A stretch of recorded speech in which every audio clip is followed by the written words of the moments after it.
you, subscribers, for your support. Thank you for watching my videos, and thank you for liking my family. It's so great. I'm I'm finishing up the book Spare. I think I'm finishing it up. I'm gonna give myself a break after this and probably finish it up tomorrow. But a lot of things are happening in this book. Okay, so I'm at the part where Harry talks about how the press comes out and starts talking about Meghan is straight out of Compton. And then he starts defending it by saying that, you know, explaining to us that she's not from Compton. She lives 30 minutes away from Compton, and she's not from there. And then a day later, you see in the news that Compton, there was like 40 killings or something like that overnight or something like that in Compton. And he makes it out to be a place where you don't want to ever be associated with. And he gets that from her because she said this in her Spotify about Compton. She's not from Compton. That's Serena. Serena's from Compton. It's like she's trying to make herself out to be this better than anyone, except just accepting herself for who she is. But that's not what I want to talk about. Then he goes on in another newspaper, calls her gangster royalty. And so Harry is now feeling it from Meghan, because Meghan told us that she didn't read any of this stuff because it's too toxic. But it's funny how we know about Straight Outta Compton and this new thing called gangster royalty, which I think is so cute. And Harry also goes in and starts talking about that all these terms are racist. And I don't believe that. I really don't believe that Straight Outta Compton and gangster royalty is racist. I don't think it was a nice thing to say or to insinuate. I think they were trying to be mean, or not trying to be mean, just trying to say that she comes from America and she comes from California. But no, she says, Harry explains to us in the book that she lives 30 minutes away from Compton. Well, my mom lives 30 minutes away from me. That's not that far. Actually, she lives 40 minutes, 38 to be exact. That's down the street. That's how we get around. We travel. And so, especially in Texas. Texas is a big state. Then he goes on to say that he contacted a lawyer. But the lawyer is within the palace. And he went to them. And this is all before marriage, which tells me she was kicking up drama before. But in her defense, I get she's trying to uphold an image before she marries him so that she, can get in the family. I get it. But that's not it. The thing is that the consistency of their stories are not consistent. And then if it is consistent, it doesn't make them look like the best person. So Harry now is listening to Meghan tell him that the British press is racist and the British people because of what they're saying. And he also goes in and starts talking about how all hell broke loose when this happened. Like he wasn't getting any sleep. He didn't sleep the night before. He didn't sleep the next day. This was all he could think about because now he had to protect Meghan. From who? Wasn't nobody after her. I keep saying that. And so he's engrossed. He tells us in this book. This is blowing my mind because what I always say and what I'm talking about, he's just validating everything. And so let me continue. He calls the press. This is when he begins to call the press racist. Okay, this is the beginning. And this is even before he marries her. Okay. Now he's already been warned by William that he shouldn't marry this girl. Okay. Not that, no, excuse me. To just be careful. Slow it down, Harry. You're moving too fast. He got a letter from her brother, from Meghan's brother, half brother, warning Harry about her, but he didn't listen. And here we are. No, no, Harry didn't listen to anybody. Because if he had just took one person's advice, he wouldn't be in this mess. Because the lawyer tells him, Harry, just don't say anything. He says, no, we have to put out a statement. Who was pushing him to put out a statement? Wasn't it Meghan? That's my dog. He's okay. Ain't nobody bothering him. He just don't like to be in the room by himself. So he gets upset. So Meghan is pushing Harry to write a statement on her behalf to say that she's not from Compton, that she's not she's not a gangster royal, and none of this stuff is true. And so Harry pushes his lawyer, the royal lawyer, to do this. And they print it. And the very thing the lawyer said is, Harry, don't do it. Don't write the letter because it'll open up the door for more scrutiny. If you just be quiet, it'll go away.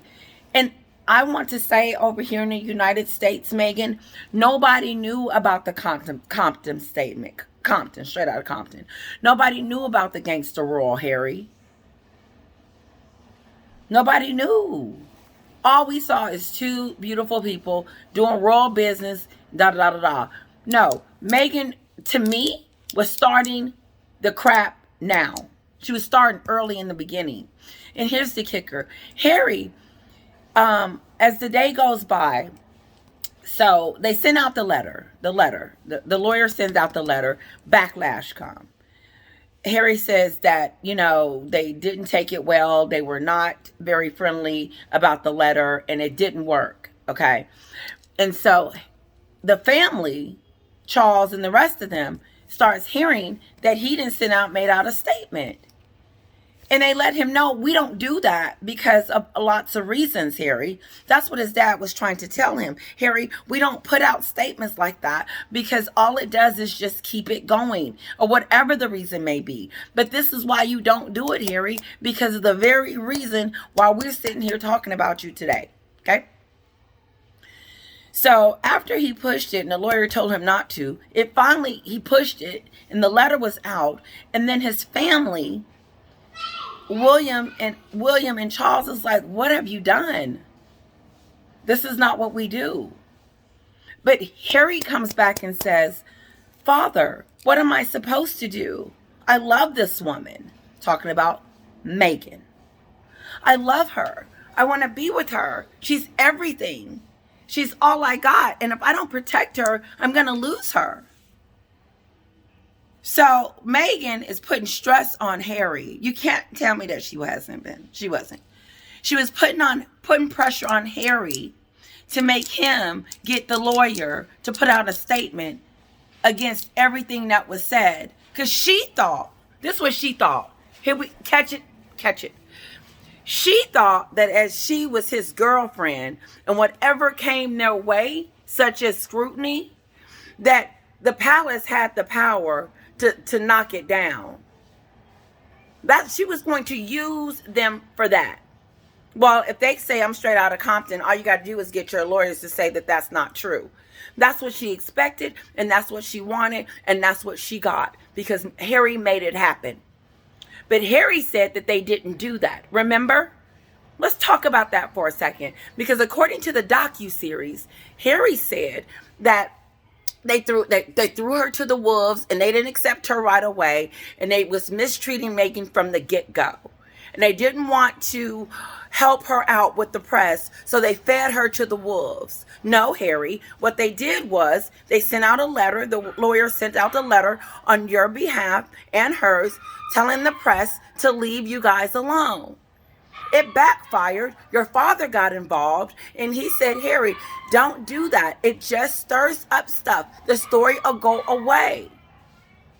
But no, he couldn't not just let the story go away, because he was going to, he said it. He said, I will lose her, Dad.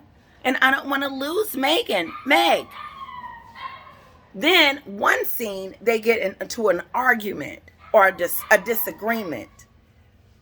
And what I don't like about the disagreement, Harry, is that you don't say what you said to her to make us see if it was bad or not. How are we supposed to gauge the argument or what you actually said to her? Because I heard you said one word, and I didn't think it was enough for us to be whatever, for her to be running in the back room talking about where you get that information from. Knowing who's talked to you, who said that, and who's talked to you like that before. Like she was insinuating that that's where he comes from. That's the type of family he comes from, where they talk like that. I'm going to say that again. Meghan, there was this one scene in the book where she runs to the, they're having a disagreement. By now, Harry is just in distraught here. He's sleep deprivation because Meghan, and he doesn't know what to do because he don't want to lose her, all this stuff. And I get you don't want to lose her. You wasn't. Trust me, she was never going anywhere. You was never in. Listen, now she may leave you, but she needed the marriage first so she could get the title. Just because she's your girlfriend wouldn't have made a difference in her life in Montecito. So the argument that you had with her that night doesn't make sense to me because you don't tell us what she says. So I call foul. Because it'd be different if you said, well, I called her, out of her name or something like that. And I told her it was her fault all this was happening. Then I could see us having, more to say about the fight or argument or whatever. I'm going to call it a disagreement. Because, and I don't think it was what it was. And she wasn't going anywhere. So that's just a bunch of hoopla. And my thing is in any relationship, you need to have your first disagreement. And you are going to have a disagreement. But what I'm getting out of the conversation is that, Harry, she didn't like the way you talked to her and said if you ever do it again, she's leaving. But she's not going anywhere. So ever since that moment, you have never stood up to her. And so she keeps doing whatever she wants to do. And according to the tarot cards, gentlemen, he said you are pacing the floor and are in a duress behind this. And trying to figure out how come it didn't go the way Meghan planned it. I can tell you why. So all this, you're trying to protect her. He's trying to protect her. Who are you trying to protect her from? Especially now. She needs protection now from the media. She needs protection now. And so this would be a good time for you to write a statement. I would think, because you on South Park. Maybe he doesn't think that South Park was a bad thing. But let me tell you something. That wasn't good at all. South Park looked in her mouth, had Harry open her mouth and look inside, and it was empty. I didn't write it. I'm just telling you this story because it's shocking. So let me go on. I don't want to digress. I had a lot to say here. And then let me pause it for a second. Yeah, that's pretty much all I had. I just thought it was interesting that Harry was going to protect her by all means necessary. But the ultimate goal was that he was afraid that he was going to lose her. So she gave him some indication that I can't be in this relationship. And this is what I wanted to say. I knew I had one more point. This is all before we walk down the aisle. And I know I said this earlier. It's coming to me. I did talk about this. But it just goes to show you how much trouble she's been thus far. Harry, because it hasn't been freedom. It hasn't been, ooh, I get a moment of peace. Have you? Have you had a moment of peace since you met her? Ain't every event dramaed out and just not really, happy? Now your dad is finna be crowned, and he's dealing with all this spare me when that makes him look a little, because he's the son, he's the dad.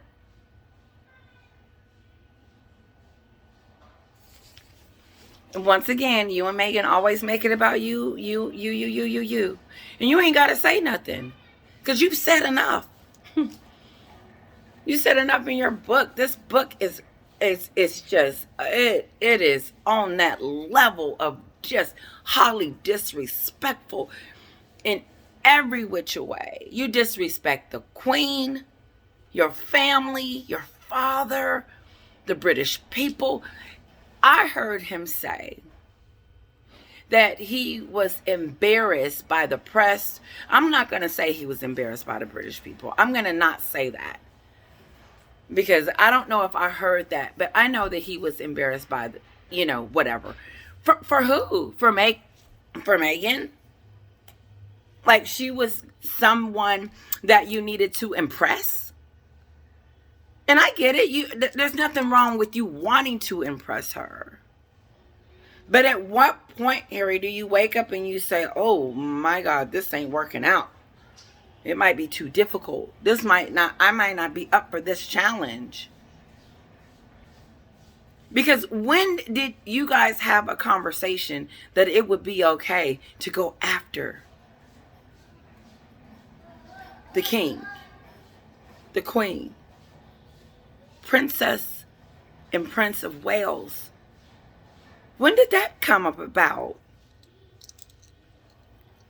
In this book called Spare.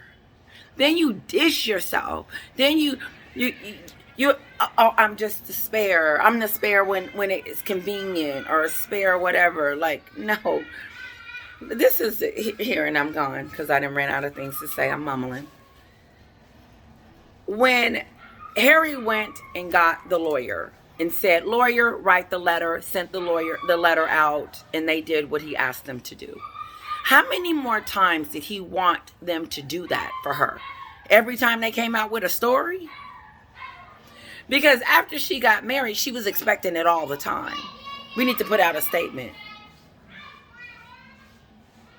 She ain't putting out a statement now. And no one is putting out a statement on her. No one is putting out a statement now. And I just can't help but to believe that her popularity right now and the people that dislike her more now is bigger than it was when she was saying that she was being fed to the wolves. I just believe that. And they've opened themselves up to scrutiny. And to think that she would continue this crusade, this narrative, this is okay to go down this path. No, I don't think so. I do somewhat feel sorry for Harry. I can't help but to. It's disappointing because you can't help but to hear that everything is all about Meghan in this book, from the beginning to the end. In cause and effect. And everything Harry does is for Meghan. Not for himself.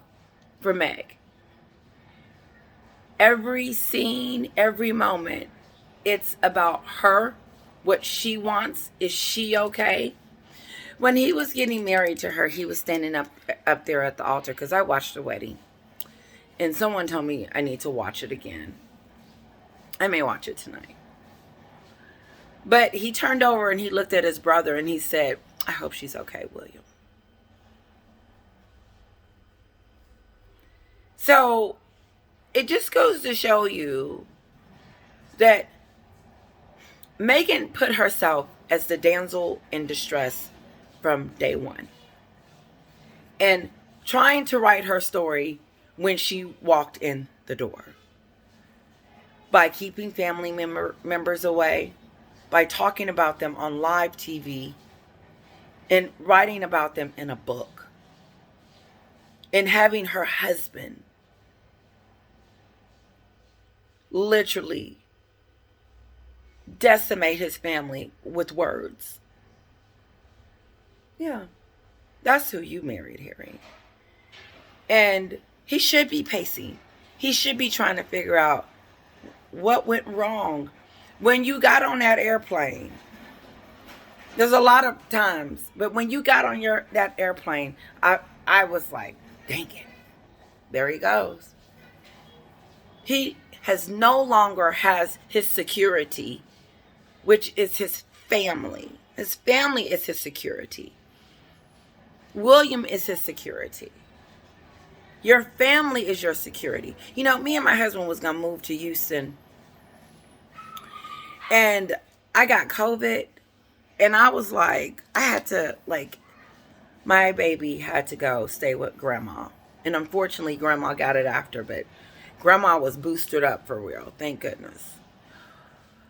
But it dawned on me that I can't move that far from family because, as much as I think I can do everything on my own, you can't. But the moral to that story is that she removed him from his security blanket so that she could do all this that she's currently doing. I'm repeating myself. You guys have a great night.